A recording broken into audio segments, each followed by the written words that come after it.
ताली बजाएं।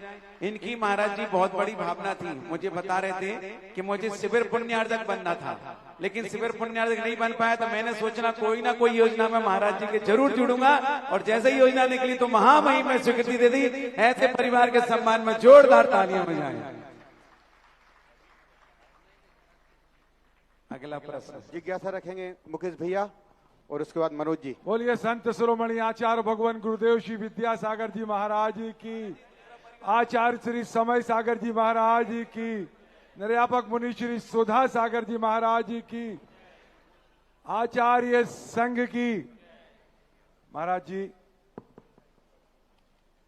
एक प्रश्न है, चूंकि आपसे आशीर्वाद लेकर के कार्य शुरू किया था 16 अक्टूबर को आचार्य श्री विद्यासागर जी महाराज और खजुराहो में चातुर्मास चल कर रहे आचार्य श्री समय सागर जी महाराज का शरद पूर्णिमा के दिन अवतरण दिवस है।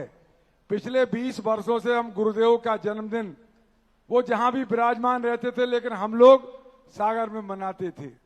इस बार उनकी अनुपस्थिति में और आपकी उपस्थिति में हम उनका जन्मदिन सागर की पावन नगरी में मनाने जा रहे हैं। आपका आशीर्वाद हम सभी सागर वासियों को चाहिए, आपका सानिध्य मिले, ये भी हम अपेक्षा कर रहे हैं। आपसे हमने निवेदन भी किया था, तो आपने हमें उदाहरण देकर चुप करा दिया था, और आपने उदाहरण दिया था 1990 का मुक्तागिरी का। हम चाहेंगे महाराज जी वो उदाहरण आपके मुखारबिंद से जन जन तक पहुंचे, और हम सब लोगों की जो भावना है कि आचार्य श्री के जन्मदिन पर शाम को जो 3 बत्ती पर एक नाटिका का मंचन होना है, वह नाटिका पूज्य हारिका मां अंतर्मती माता जी के निर्देशन में हो रही है। और उस नाटिका का नाम शरद पूर्णिमा के 2 चांद, इस पर से एक नाटिका है। जितने लोग इस आवाज को सुन रहे हो, उन सबसे आग्रह है कि आप लोग 16 तारीख को याद रखें, शाम को 7:30 बजे से 3 बत्ती पर वह कार्यक्रम होगा। और हम तो चाहते हैं पूज्य श्री के आशीर्वाद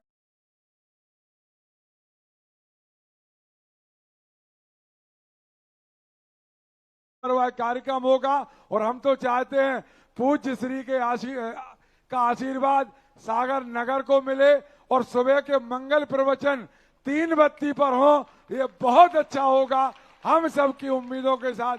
बोलिए निर्यापक मुनि श्री सुधा सागर जी महाराज की जय। देखो, कोई चीज पर सार्वजनिक अभी मैं बोलूंगा, क्योंकि सागर हर चीज में संवेदनशील है। मैं बोलूंगा, अभी तुम लोग उल्टा अर्थ लोगे, क्योंकि आजकल कुछ लोग, अभी जैसे तुमने मुकेश धानाई ने वो वार्षिक निकाला था कि साधनों को डेकोरेशन में नहीं पढ़ना चाहिए, विज्ञापन में नहीं पढ़ना चाहिए, जिनका पढ़ते हैं वो पतन होता है। एक माचिस की चिंगारी 4 महीने से शांति चल रही थी, थोड़ी सी आग लगा दी, तो इसका अर्थ है कि अभी अंतरंग आप लोगों के धुले नहीं है, अंतरंग में आप लोगों की सफाई नहीं हुई, अंतरंग में अभी वो कसाई की आग जल रही है।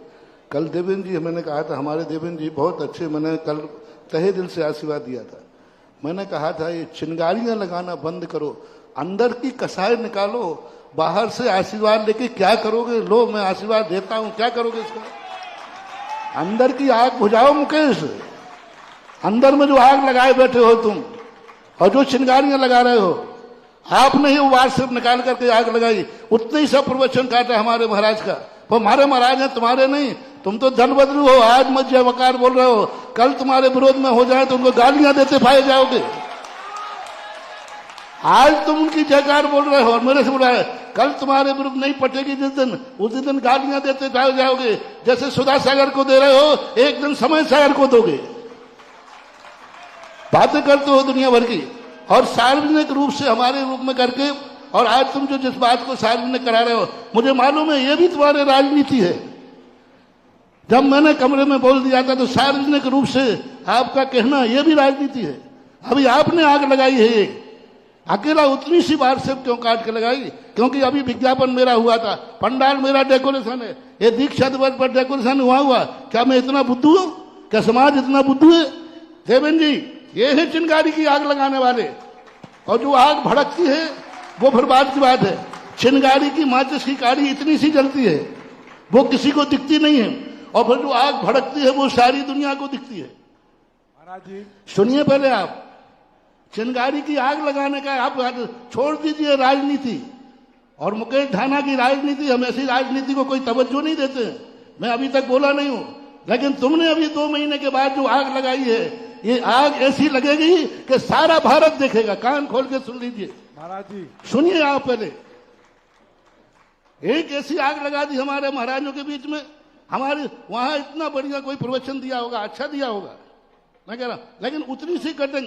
कल मैंने फिर जाकर के जब देवेंद्र जी की बात हुआ तो मैंने कहा एक बार मैं सुन लूं। मैंने सुनी है, सारा भारत सुने, उस कटिंग को मैं सारे सागर को सुनाना चाहता हूं कि ये आग क्यों लगाई गई 2 महीने के अंदर। 2 महीने के अंदर शांति थी, हम शांत हो रहे थे। अभी हम और महेश बेलेरा के बीच में बात हुई, ऐसी आत्मीयता की बात हुई जैसे हम लोग सही है कि हम और महेश बेलेरा ने दोनों ने मिलकर के इतने बात सब बातों को बनाया, इतनी बढ़िया बातें हुई कि और हमने कहा कि नहीं, अपन दोनों मिलकर के कहेंगे भारत सागर अखंड था, अखंड है, अखंड है। हम महेश बेलेरा ने दोनों ने ये बीड़ा उठाने का संकल्प किया था कमरे के अंदर, और वो होने वाला था। कल देवेंद्र जी ने भी यही बात कही थी, लेकिन तुमने एक आग लगा करके नई आग शुरू कर दी, एक छोटी सी बात से निकाल करके। आखिर तुम्हारे मन में हमारे प्रति कसाय भाव है तो रखे रहो ये कसाय भाव। ये कसाय तुम्हें ही जला के भस्म कर देगी, मेरा कुछ नहीं बिगड़ने वाला है। ज्यों सुधा सागर ज्यों कहते हो और तुम जैसे लोग कर रहे हैं, कहीं कहीं कहीं कहीं कहीं सुधा सागर कुछ नहीं बिगड़ने वाला है। महाराज और कान खोल के सुनिए, आपकी बात अभी मैं यहां से कोई बात कहूंगा, फिर बात सब निकालोगे, फिर खजुराहो कोई समाचार भेजोगे, फिर दलाली करोगे, फिर चुगली करोगे।